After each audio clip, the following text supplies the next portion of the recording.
कुरुक्षेत्र एक बैटलफील्ड है, लेकिन गीता उसे कहती है धर्मक्षेत्र, जहां युद्ध सिर्फ तलवारों से नहीं, अंदर के सच और बाहर के फर्ज के बीच होता है। यह सिर्फ पांडव और कौरव का वॉर नहीं, तुम्हारे दिल और दिमाग के बीच का वॉर है। पांडवों की आर्मी को परफेक्ट फॉर्मेशन में देखकर दुर्योधन घबरा जाते हैं और गुरु द्रोणाचार्य के पास जाते हैं। दुर्योधन अपने गुरु से कहते हैं, देखिए, आपका ही स्टूडेंट द्रुपद पुत्र ने ये सेना सजाई है। ये सेना भीमा और अर्जुन जैसे वॉरियर से भरी है। यहाँ सब महाशक्तिशाली हैं और भी कई ब्रेव फाइटर हैं। काशी राजा, धृष्टकेतु, चेकितना, पुरुजीत। यह आर्मी नई जनरेशन से भी स्ट्रॉन्ग है। अभिमन्यु, द्रौपदी के पुत्र, सब महारथी। अब मैं आपको अपनी सेना का बेस्ट फाइटर बताता हूँ। हमारे पास भी भीष्मा, कर्णा, कृपाचार्य जैसे महान वॉरियर हैं। और भी कई वॉरियर हैं जो मेरे लिए अपनी जान देने के लिए रेडी हैं। हमारी सेना भीष्मा के होते हुए भी थोड़ी कमजोर लगती है। उनकी सेना भीमा के सहारे भी स्ट्रॉन्ग है।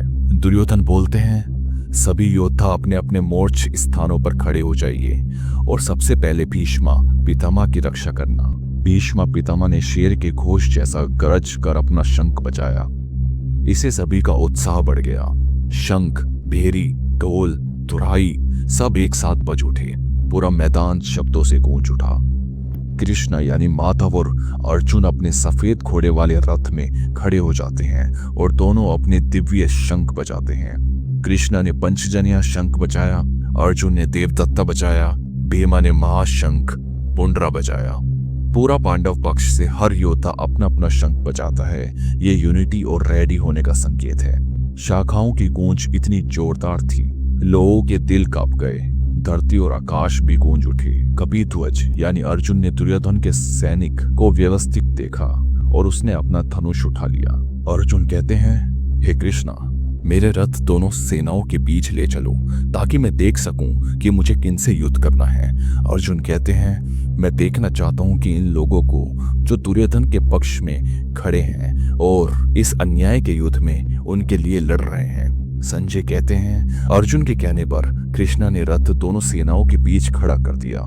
कृष्णा ने रथ को भीष्मा और द्रोणाचार्य के सामने रोका और कहा, हे अर्जुन, देखो इन कुरु योद्धा को। अर्जुन कहते हैं, मेरे पिता, दादा, गुरु, मामा, भाई, पुत्र, दोस्त सभी सामने युद्ध के लिए खड़े हैं। अर्जुन दोनों पक्ष में अपने रिश्ते के लोगों को देखकर हिल जाता है।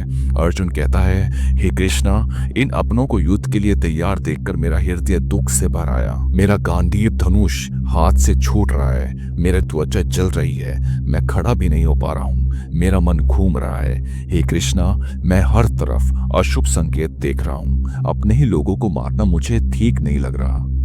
हे कृष्णा, मेरा मन घूम रहा है। मैं खड़ा तक नहीं हो पा रहा हूँ। मुझे हर तरफ अशुभ संकेत दिख रहे हैं। हे कृष्णा, मुझे न जीत चाहिए, न राज्य, न सुख। जिनके लिए ये सब चाहिए था वो तो यह मेरे सामने खड़े हैं, अपना प्राण और धन त्यागने के लिए।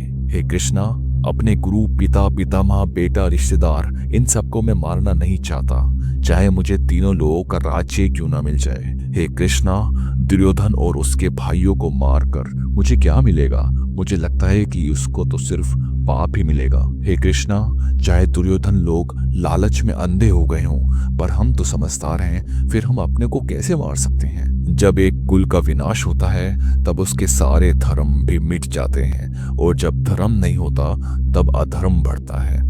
हे कृष्णा, जब अधर्म बढ़ता है तो कुल की स्त्रियां भी दुर्गति को प्राप्त होती है और उससे सामाजिक व्यवस्था बिगड़ जाती है।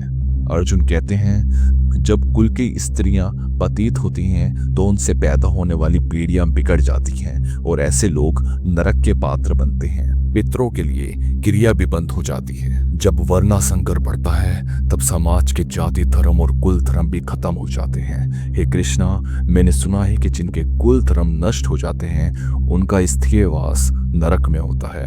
अर्जुन कहते हैं, कितना बड़ा पाप है ये। हम राज्य और सुख के लोभ में अपने ही लोगों को मारने जा रहे हैं। अर्जुन कहते हैं, अगर दुर्योधन मुझे बिना हथियार उठाए ही मार दे इस बैटलफील्ड में तो वो मुझे ज्यादा शांति देगा। संजय कहते हैं, यह सब कहकर अर्जुन ने अपना धनुष बाण छोड़ दिया, रथ के ऊपर बैठ गए। उसका मन शोक से भरा था।